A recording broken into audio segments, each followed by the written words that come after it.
So before I start this video, a brief apology for not updating for a while. Sony Vegas was acting up and it made me lose a whole bunch of progress. Anyway, while I'll definitely be talking at length about two games I love in this episode, this video isn't going to be so much a critique or an analysis as much as it's going to be a video about a concept that I've really been wanting to talk about for quite some time. It'll become apparent what it is soon enough, so for the time being, let's talk about Morrowind. The Elder Scrolls III Morrowind has become somewhat of an intriguing entity as of late. While adored by many and often considered one of the best RPGs of its era, it's still often derided by those who feel like it's a slow and mechanically underwhelming game, and while I concede that it certainly has its issues, I still love the game and believe it can stand proudly as at least one of the best RPGs that I've ever played. The word that many use when describing Morrowind is alien, which to me is a distressing irony. The very concept of fantasy is inherently alien, yet what we've come to know as fantasy in mainstream culture has fallen almost entirely into the realm of convention.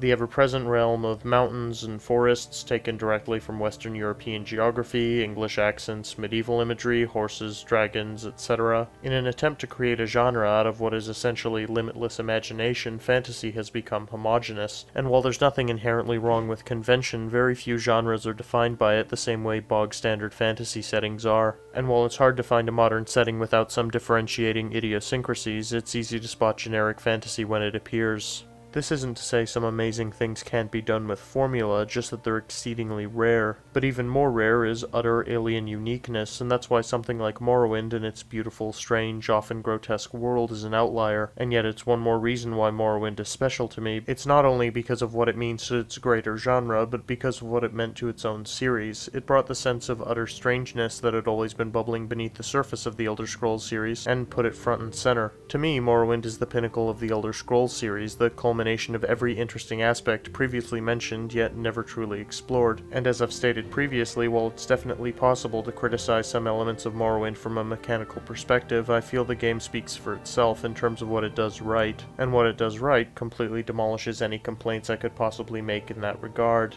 Another fantastic example of utter alien fantasy, and the best one I can possibly name, is Planescape Torment, because everything reminds me of Torment and I don't talk about it anywhere nearly enough as I should. In its excellent utilization of Zeb Cook's Planescape setting, expanded upon and brought to life largely by Chris Avallone and Colin McComb, nothing about the setting presented is made to feel even remotely ordinary, to the point where there's almost no grounding basis of familiarity for the player to base their knowledge of the world on. From the civilians and the way they lived their lives to the various philosophies of the various factions that populated it, like the nihilistic leanings of the Dustmen, or the ultra-subjectivist philosophy of the Society of Sensation, to the mere working of the abstract geography of the planes, nothing can be assumed, but almost everything can be learned, that is, if you're willing to listen. On top of all that, the art design is incredible and varied. The slums and working districts of Sigil have a decrepit, almost industrial look to them, with heavy use of bolted, rusted metal plates and grates with jagged, intimidating decorative flourish, whereas the underground buried village is a softer, older, often forgotten land. The more high-class areas of Sigil are as pristine as this kind of world allows, and cursed, the plain on the Outlands is a hellish and blighted desert with an even more hellish underground.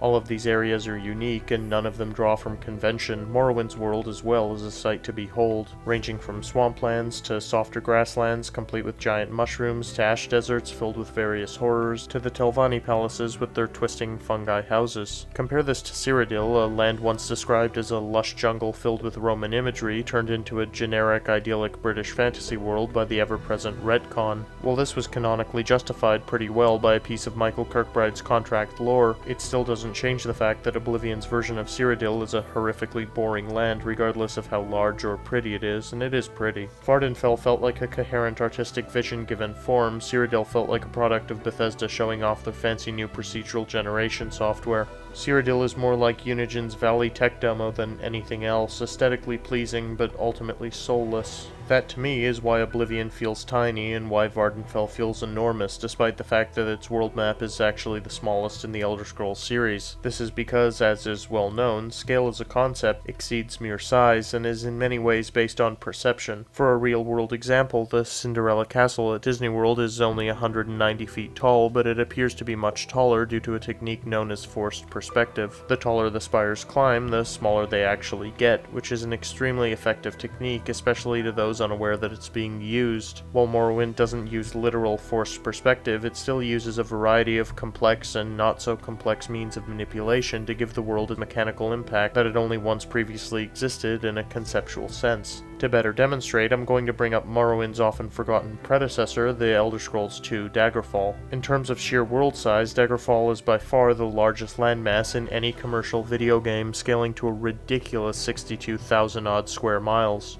However, it's far more impressive in notation than execution, because in the actual game, the gargantuan world equates to, well, this.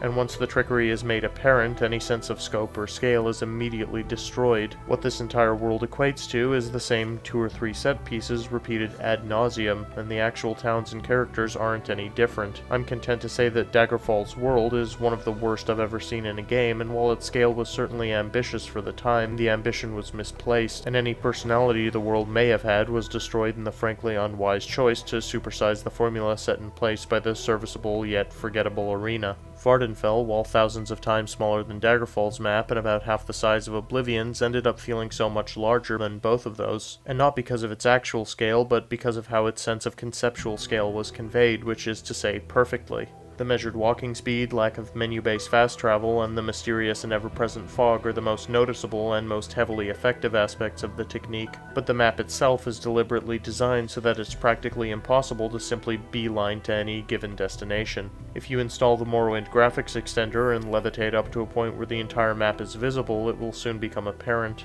On top of the obvious geographical features, roaming the wilderness can be dangerous to say the least, so it's best to try not to take any shortcuts if you're not planning on a fight or two. Unfamiliarity also acts as an aspect of world scaling. Traveling to another area of the map for the first time in Morrowind felt like an event due to the sheer mystery of what could potentially lie ahead. In Oblivion, however, the most variation you got was snow in some areas, and different colored grass in others, and a bit of swampy foliage to the south. Nothing was truly surprising anymore. There were no new landmarks to stand in awe of, no new interesting dungeons or monsters to encounter thanks to the level scaling, just the same procedurally generated forests that stretch on for miles. I mean, this line was spoken as a selling point by Todd Howard during the E3 demo that also told such sweet little lies about Radiant AI.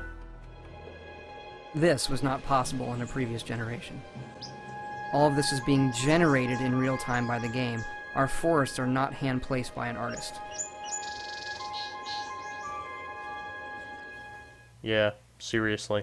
Torment, while overall a more linear affair than Morrowind, also hinges on unfamiliarity in setting to drive its narrative. The different places you'll visit are all extremely varied, as previously touched upon, and while the game is more HUD-based than open-world proper, the effort put into making the Nameless One's dauntless trek through multiple planes of existence actually feel like one should never go without mention.